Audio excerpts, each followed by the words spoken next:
What's going on, everybody? Welcome to Heaven on Earth, where we observe the rhythm of the heavens to speak the language of the soul. This is the astrological forecast for the 6th until the 12th of June.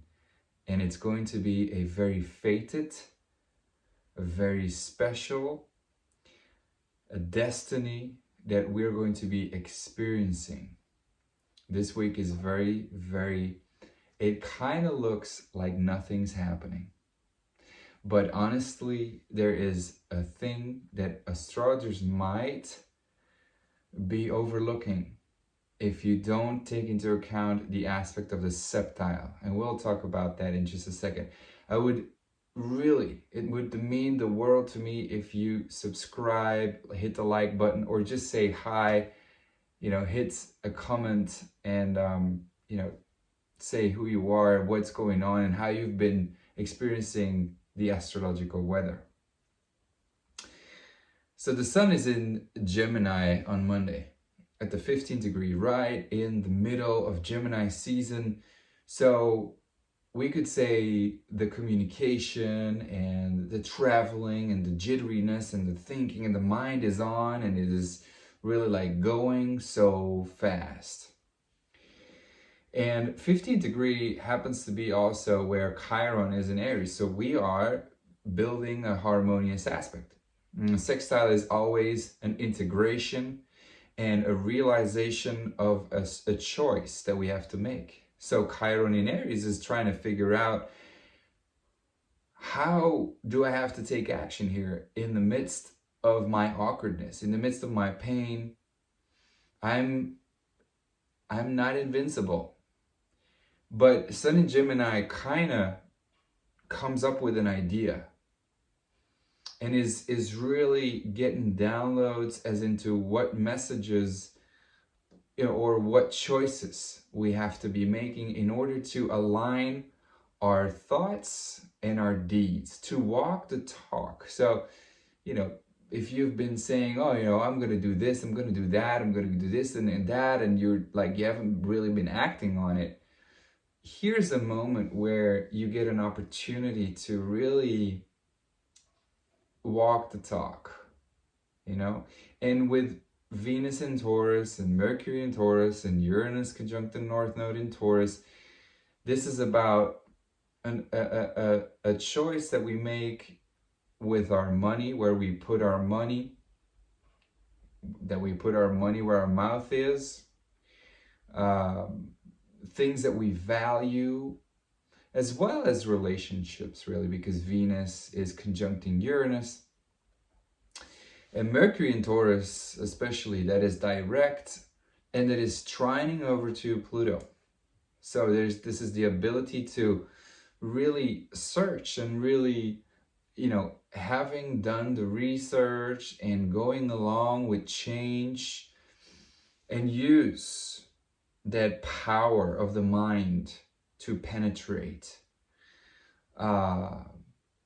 So also the moon is in Virgo at that very moment. So there is this level of groundedness, there is this level of practicality, and we're going to be able to really sift through. So I would really encourage you to ponder upon, to really, maybe I would say lose yourself in the, how am I going to do this here? If you've been wanting to talk to a certain investor, if you've been wanting to talk to a certain, person that you admire, or a relationship that that you've been trying to approach, or where you've been working on together on a certain difficult area, well, this is the moment. Now, the moon in Virgo could become a little bit too critical, and Sun in Gemini wants to do all kinds of things, and that could be the pitfall. But I think we got a recipe for success. So as a Mercury still in shadow, really it loves and enjoys, obviously my cell phone decides to fall out and do its thing, so I have to re-record. But I was saying, it kind of so I kind of forgot what I was saying, but you know, we get the moon in Virgo, so we got to be just, you know, cautious about, you know, too critical.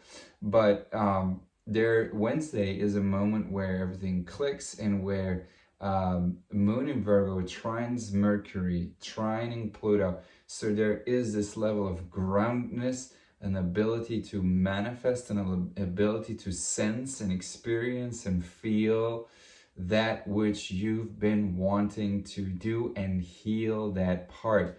And so, you know, I think that's really, really beautiful. Now, we got to talk about Venus and Taurus, and Uranus and Taurus that are meeting up, and that's coming to like a conjunction on Saturday. So Venus and Taurus really loves the pleasure and really loves, you know, the good life. Uranus and Taurus is shaking that up, and is just changing our values so much, and is just like really, you know, bringing change in our relationships and in our food and the way we deal with food and the sustainable living, really. So, you know, I would say it's really important for you to just like think ahead, and just be very mindful of what you do with your food, and think of long-term solutions, especially also, you know, group-based thinking. You know, but Venus in Taurus that is on Uranus also brings unexpectedness, right? And it is conjuncting the North Node. So we could say that we are being adjusted in order to live our, you know, North Node solar purpose, or soul purpose, you know, for our growth, for our evolution.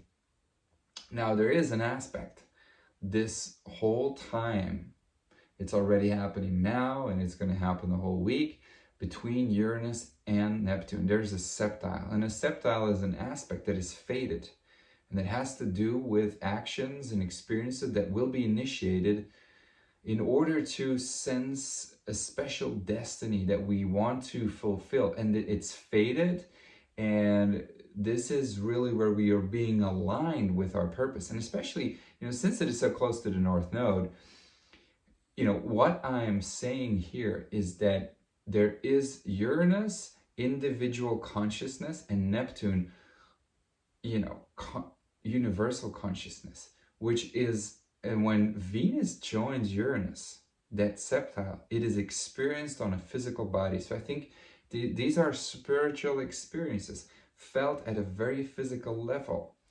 This is an individual awakening to a new spirituality, to like really understand what your truth is, as well as on a global level. I think we will start, you know, things happening that align our, it's just a liberation.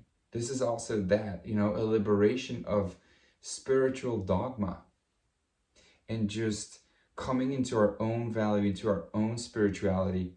I also think, you know, Neptune and Uranus, obviously Uranus has to do with a little bit of trauma.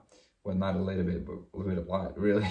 But Neptune just dealing with confusion. So there is this part where it could lead to a certain level of, you know, escapism and zooming out and just detaching too much. And that's something that we have to be very aware of.